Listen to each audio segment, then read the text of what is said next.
1860. A teenager on horseback rides through a Wyoming blizzard at midnight, a Colt on his hip and the mail pressed against his chest.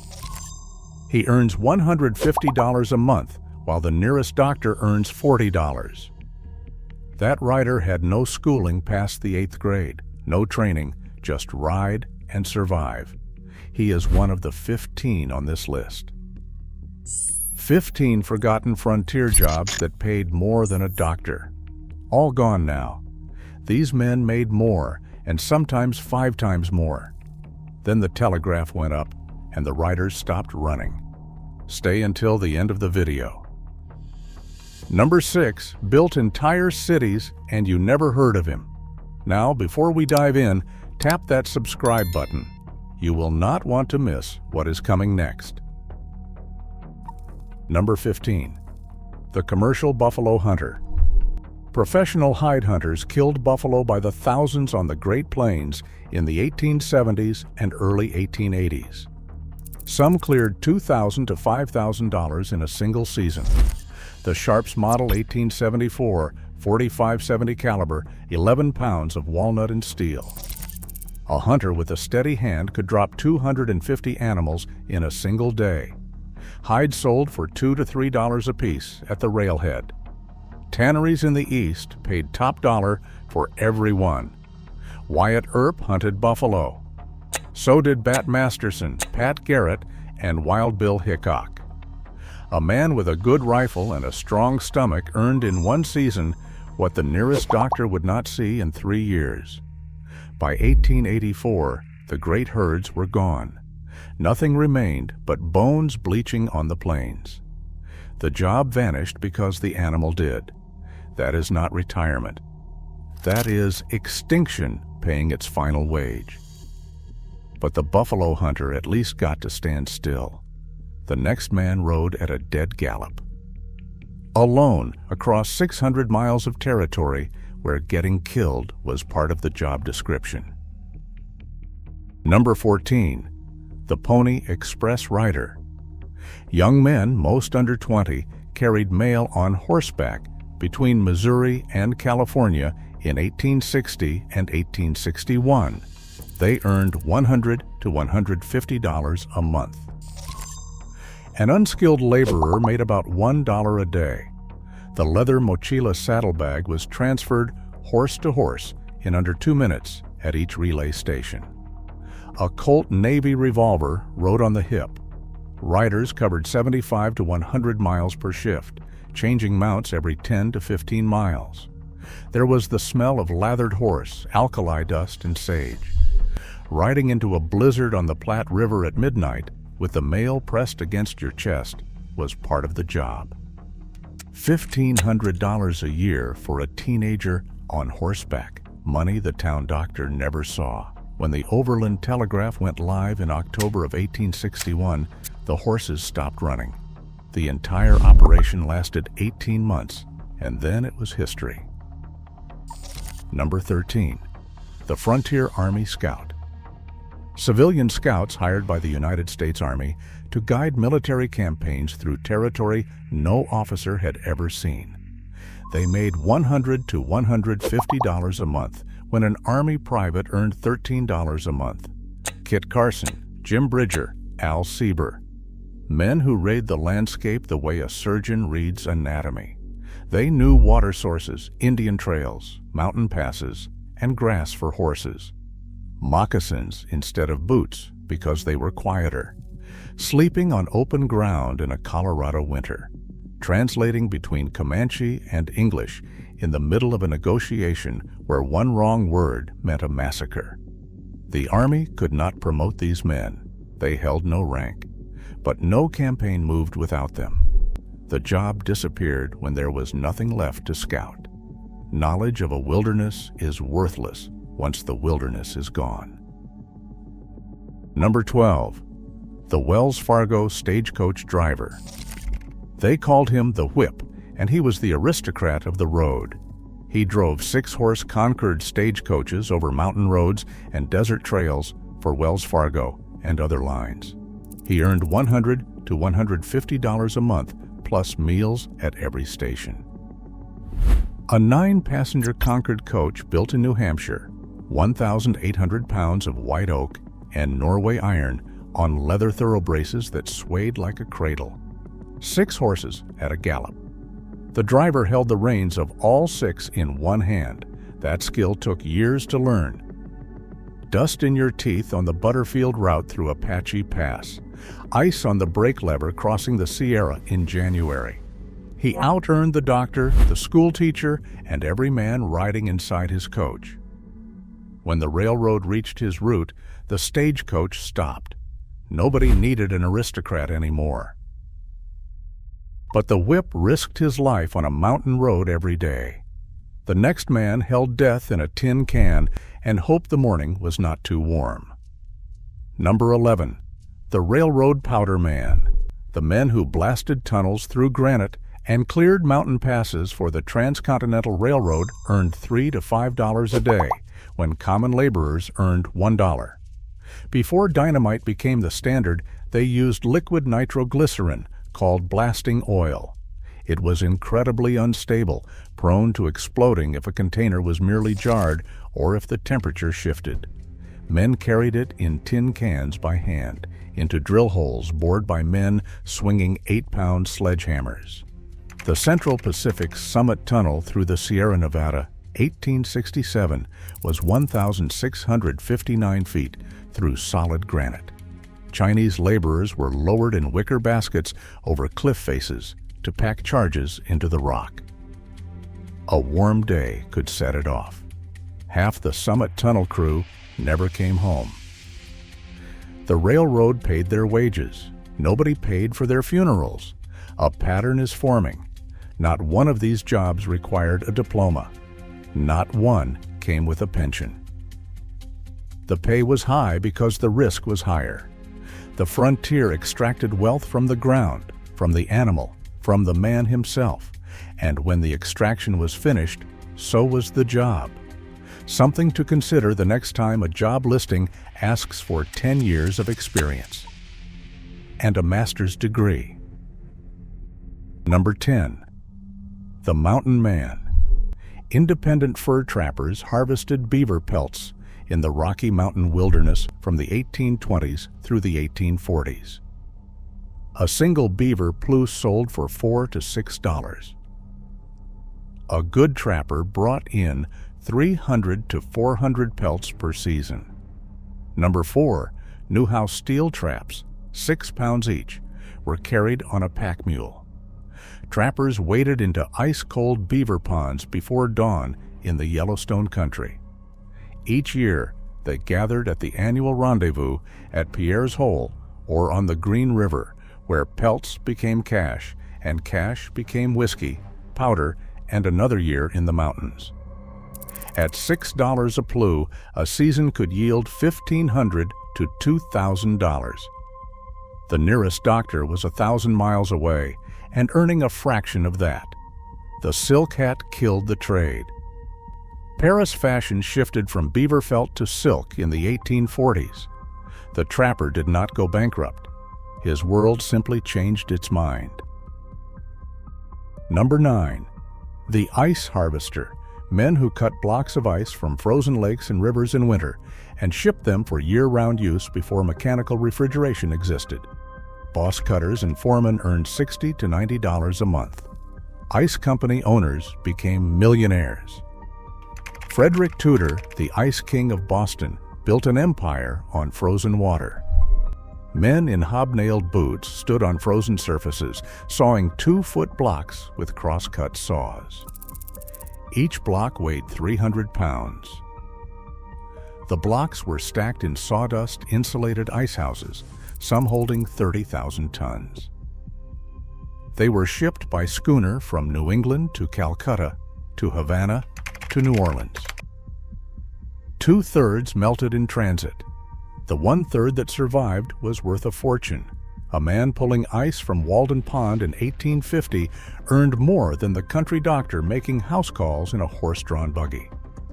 Then the household refrigerator arrived. The ice harvest became a memory, trapped in an old photograph. Number 8. The Whaling Ship Harpooner. The man who stood at the bow of a whaleboat and threw iron into an animal the size of a barn. New Bedford, Nantucket, a 3-year voyage into the Pacific. Sperm oil sold for $1.40 a gallon. The harpooner was paid on the lay system, a percentage share of the voyage's total catch. A single sperm whale could yield 80 barrels of oil. The harpooner's share was enough to buy a house outright.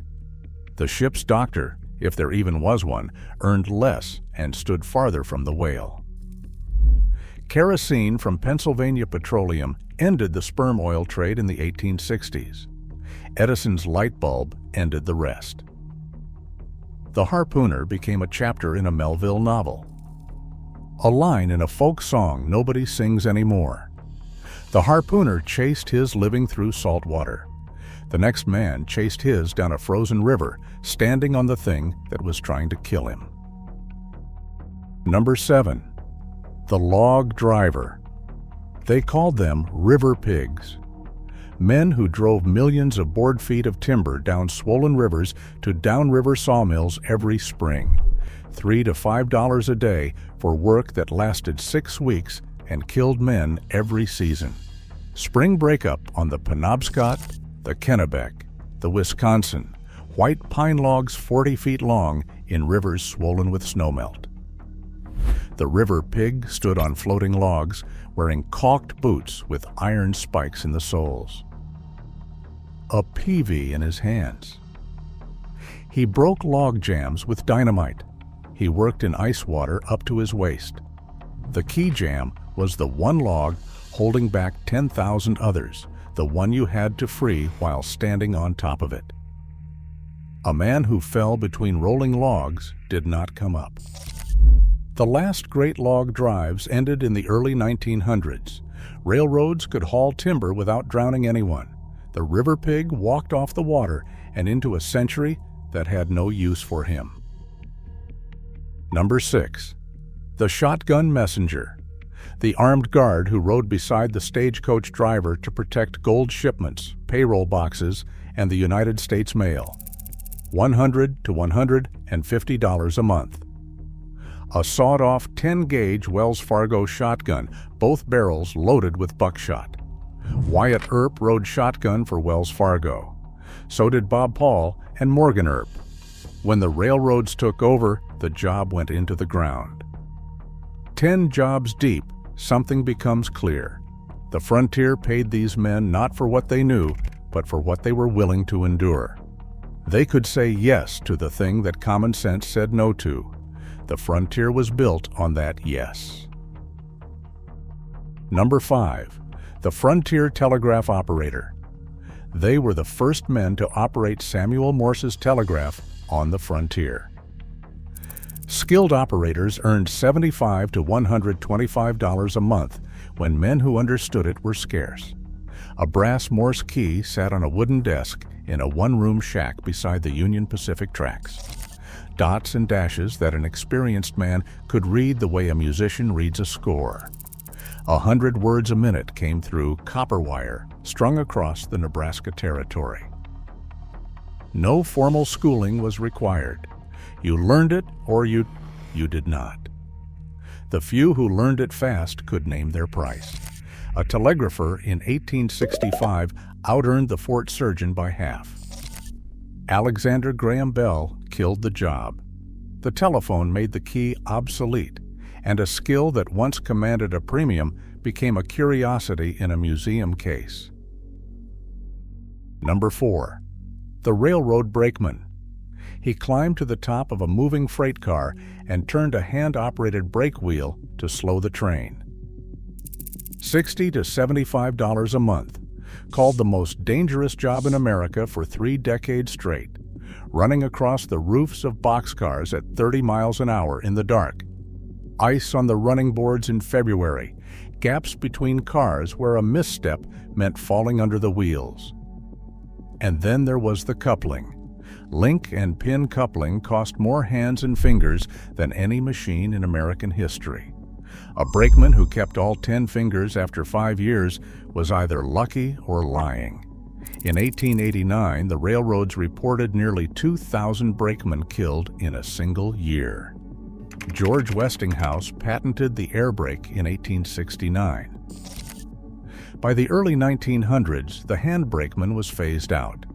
A compressed air hose did what it used to do, and it never lost a finger. The brakeman risked his body. The next man risked something harder to replace, his reputation. One wrong call, and a whole mining town went broke. Number 3, the Frontier Gold and Silver Assayer. He tested ore samples to determine their mineral content. In a mining boomtown, he was judge, jury, and banker rolled into one. $2 to $10 per assay, and in a town where 50 men lined up at his door every morning, the arithmetic spoke for itself. A small brick furnace. Precision scales shipped from Philadelphia. The crucible glowing orange at 2,000 degrees. The remaining bead of gold or silver weighed on a scale accurate to 1,000th of a troy ounce. His word determined whether a claim was worth $10 or $10,000. Virginia City, Leadville, Deadwood. Every boomtown needed one. Most had only one. He out-earned the camp doctor because his verdict put food on every table in town. When the mines played out, he packed his scales and moved to the next boom. When there were no more booms, the job vanished with the last played-out vein. Number 2, the Overland Freighter. They called him the Bullwhacker. He drove ox-drawn wagon trains loaded with supplies across hundreds of miles of open prairie to frontier towns, military forts, and mining camps that had no other way to get what they needed. Wagon masters and lead drivers earned $100 to $150 a month. The firm of Russell, Majors, and Waddell ran 6,000 wagons and 75,000 oxen at its peak. A Murphy freight wagon carrying 5,000 pounds. 12 yoke of oxen in the traces. A bullwhip 18 feet long and the wrist to crack it like a rifle shot. 6 months on the trail from Leavenworth to Santa Fe. Alkali water that blistered the tongue. Prairie storms that came sideways. A man walked every step beside the oxen because there was no room on the wagon. A wagon master earned more in a season than the doctor at Fort Laramie saw in a year. The Union Pacific killed him. Every mile of railroad track was a nail in the bullwhacker's coffin. The last commercial ox train crossed the plains in the 1880s. After that, the only whip left was the one hanging in a barn. Number 1, the Mississippi River steamboat pilot. The highest paid professional on the American frontier. The man who steered a steamboat on the Mississippi by memory alone. 1,200 miles of shifting channels, submerged snags, and sandbars navigated in pitch darkness. Hundreds of lives behind him, tens of thousands of dollars in cargo beneath his feet. Mark Twain wrote that the pilot earned $150 to $250 a month with no board to pay. On the upper Mississippi, the best pilots earned $400 a month. The average laborer earned $300 a year. The best doctor in Missouri saw 1,000 if he was lucky. The pilot stood alone in the glass pilot house. He read the surface of the water for signs no book could teach. He memorized every hazard on 1,200 miles of river. And when the river changed overnight, he memorized it again. The law said he answered to no one on that boat, not even the captain. The Civil War ended the Golden Age. Railroads took the cargo, bridges crossed the water where paddle wheels once turned, and the pilot house went dark. What he knew died when he did. That is the cost of replacing a man with a machine. The skill goes with him. 15 jobs, no diplomas, no offices, no pensions, just hands, and the willingness to use them where it mattered. The frontier did not ask what school you attended, and it paid accordingly.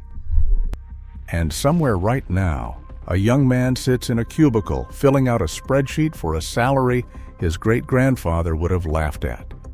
The old man had no degree and no retirement plan, but when he told you what he did for a living, you remembered it. If you want more forgotten chapters from the generations who came before us, the next video is waiting for you right now.